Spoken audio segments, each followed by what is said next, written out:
Okay, this is an alternate vlog for yesterday. As you all know, if you watched vlog 160, which was titled Gear Review Sleeping Quilt, the file got corrupted somehow. I don't know where the problem is. It's in iMovie, but I don't know what the problem. I've had varying degrees of luck with iMovie. If you've tuned into this vlog, you've seen before some of the trials and tribulations I've had. Someday I'll get iMovie on a computer, so I won't have to depend upon, the variable nature and the instability of iMovie on my iPhone. Anyway, I'm going to include all of my shaving montage and all of the gear review montage in this video because that seems to be mainly the part that was messed up on the video I tried to upload last night. So hopefully it works this time. Thanks for bearing with me. There'll be a vlog from today too that'll be a separate video, so I think that I will be able to get it back on track. I just hope that this iMovie snafu does not continue.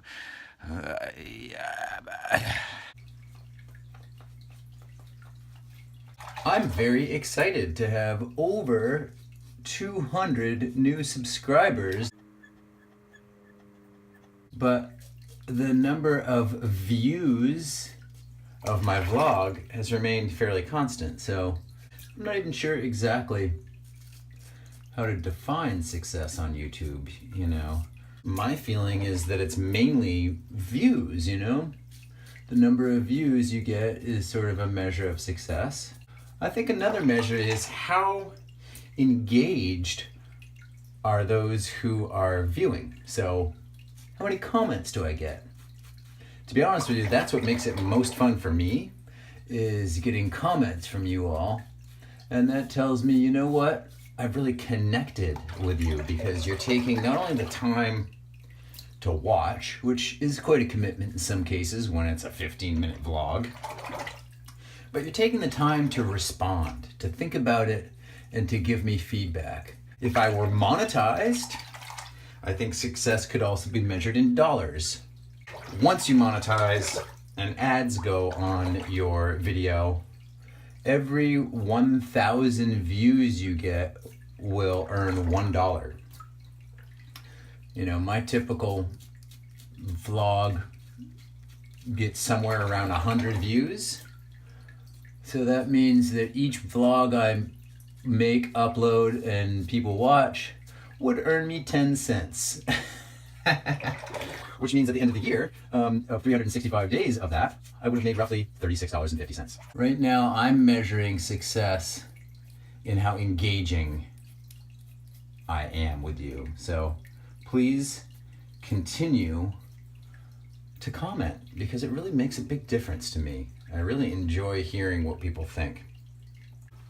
That does... No, it doesn't feel good. All right, it's gear review time. I'm very excited. We are reviewing the sleeping quilt today. Are you ever curious about alternatives to sleeping bags? I'm going to present one to you. Stay tuned. An outside activity. I think fun stuff. Okay, Miles. All right. This is our review of the sleeping quilt. A sleeping quilt this is how I describe a sleeping quilt. It's like taking a perfectly good sleeping bag, cutting a foot out of the back of the sleeping bag right down to about, shin height, and then, draping it over yourself. I have a very cynical view of the sleeping bag, and that will be revealed in this vlog. Excuse me. A sleeping quilt. Oh. It's like taking a sleeping bag and eliminating all the unnecessary parts. Okay. For instance, if you're sleeping in a sleeping bag, you're lying on top of half of the insulation. And I think there's an insulation expert here. Does insulation work when it's completely compressed, or does it need the airspace between it? Okay. Are you going to answer that? The other benefit of the sleeping quilt is it allows for ventilation. Now, when you insulate a house, you ventilate it, right? So it doesn't build up too much moisture and grow mold. Probably a camper wouldn't grow mold, but you will sweat. And then when you sweat, you'll get chilled because of the evaporative cooling effect of moisture. So a sleeping quilt eliminates the weight of the zipper, the unnecessary insulation under the body, and allows for ventilation, and it's so cozy. There's this Foot pocket. foot pocket here that, you know, is about 1.5 feet long, and that kind of holds the whole sleeping quilt on your body essentially. So one of the great benefits of the sleeping quilt is it's super lightweight. Just over 2 pounds or just over 900 grams. When the temperature dropped below about 45 degrees, I found that this sleeping quilt was inadequate. So you're hiking and you're going to be in a cold place, so you're going to pack long underwear and socks and a fleece or a puffy coat. So you're carrying all that stuff anyway. Why not wear them to bed and add to the layering effect of your sleeping quilt? Part of the philosophy of the sleeping quilt as well.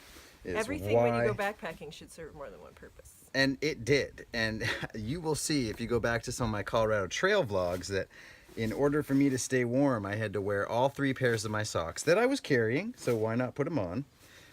My long underwear, my long, thermal top, my rain pants, my raincoat, and my hat in order to just stay warm. I'm just a skinny little guy. That's my issue, is that I've got, We're not like Buffalo, well, the rest I'm of just us. saying.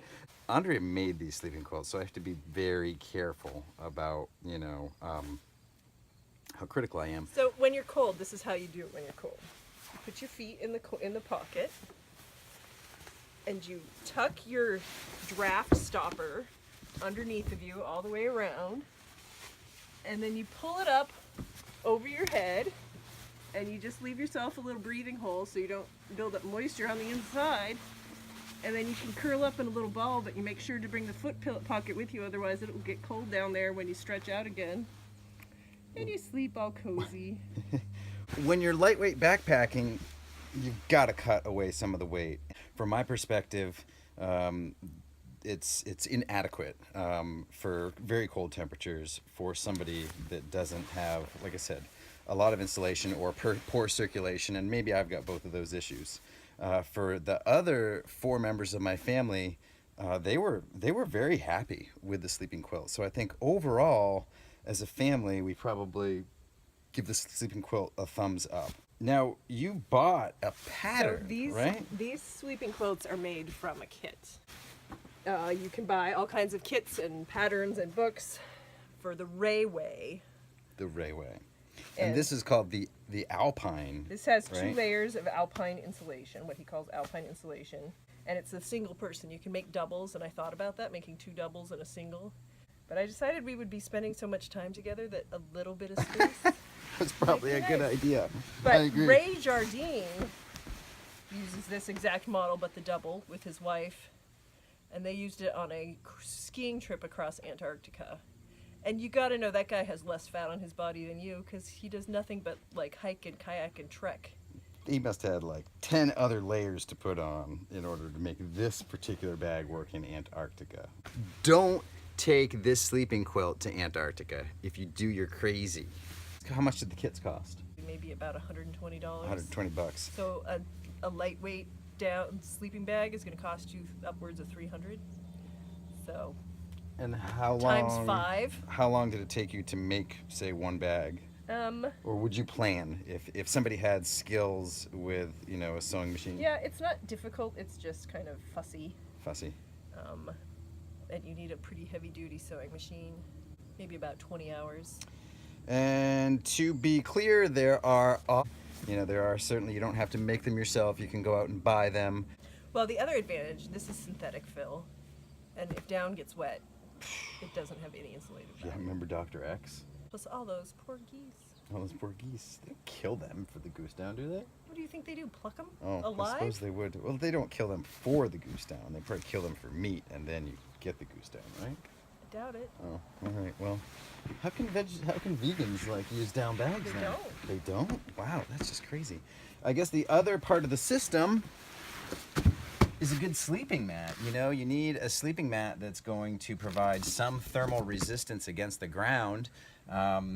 you know, these Thermarest Ridge Rests are super light. Andrea had an air-filled mattress that was a little bit more cushiony and probably had a little bit more insulation as well. So I think that that's part of this whole system is, you know, make sure you have a good sleeping mat when you're using a sleeping quilt. Check it out. You know, if you are handy and have a sewing machine, make one. You know, try it out. It's a very low cost investment. I'll put all of Ray Jardine's, you know, information in the comments below or in the description to this movie. And well, hot under there. Oh, now it's hot. I hope you had as much fun with that gear review as Andrea and I did. In the final analysis, Andrea was 2 thumbs up and I was 1 thumb up, you know. I was glad to not have all the extra weight of the full sleeping bag, but there's nothing worse than being cold at night when you're sleeping. So, big drawback in my mind is that it just didn't keep me warm enough. Certainly if you're summer camping and you're not going to be above tree line and it's warm out, then it's a no-brainer. Go for it. But to have 2 pounds less every day on your back when you're backpacking, big deal.